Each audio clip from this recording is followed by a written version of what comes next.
Akakiiko ka Palamenti akavunaanyizibwa ku nsaasaanya y'ensimbi y'omusolo aka Public Accounts Committee ke kamu ku bukiiko bwa Palamenti obukunya ebitongole bya gavumenti ku ngeri gy'ebisaasaanyaamu ensimbi z'omusolo era ng'omwaka guno katandika n'ekitongole ky'ebyobulamu kye bagamba nti kirimu emivuyo mingi. Ministry y'obulamu tinnuŋŋamu si nnungi, so tulowooza nti nno abantu abakirimu bamanyidde nnyo okulimba. Ebintu bye tubadde tubabuuza ebisinga babadde baddamu mu bulimba. Akakiiko katandika n'abakungu okuva mu ddwaliro ly'e Naggulu ng'obuzibu bw'eddwaliro lino bwe balikulira okulemwa okuwandiika abasawo abalala ate ng'ensimbi zaabaweebwa. Bano balagibwa okunnyonnyolawa ensimbi eziwera ddala obuwumbi 3.5 gye baaziteeka nga mpaawo kye baddamu.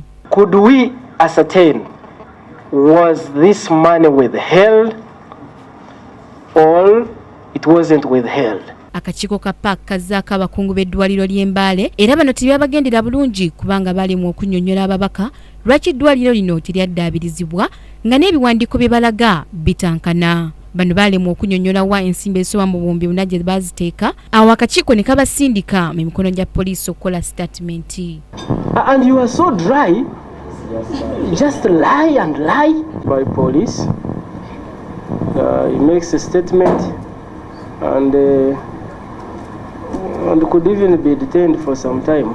Tuba tukyali awo ne zireeta abakungu b'eddwaliro ly'emitima mu ggwanga nga bano baabulankanya ensimbi eziwera ddala obukadde 4 nga teziriiko mbalirira yaazo.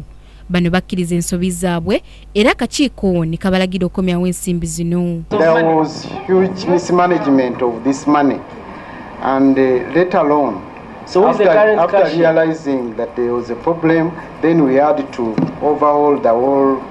Let's know who is the current cash. Akakiiko kano kakomekereza ne Minisitule y'ebyobulamu ng'ekulembeddwamu omuwandiisi w'enkalakkalira Dr. Suman Lukwago era bano baalagibwa okuzza ensimbi z'omuwi w'omusolo eziwera ddala akawumbi kamu n'obukadde 8 ezaali ez'okuddaabiriza amalwaliro mu ggwanga. So many things are happening, Madam Chairperson.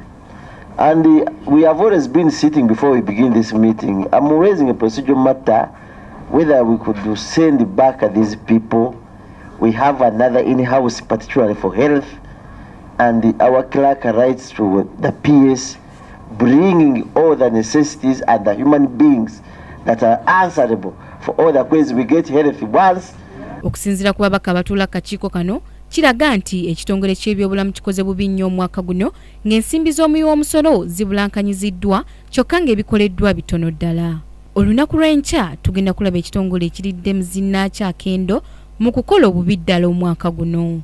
Samla Anifa, KTV, amalindirire.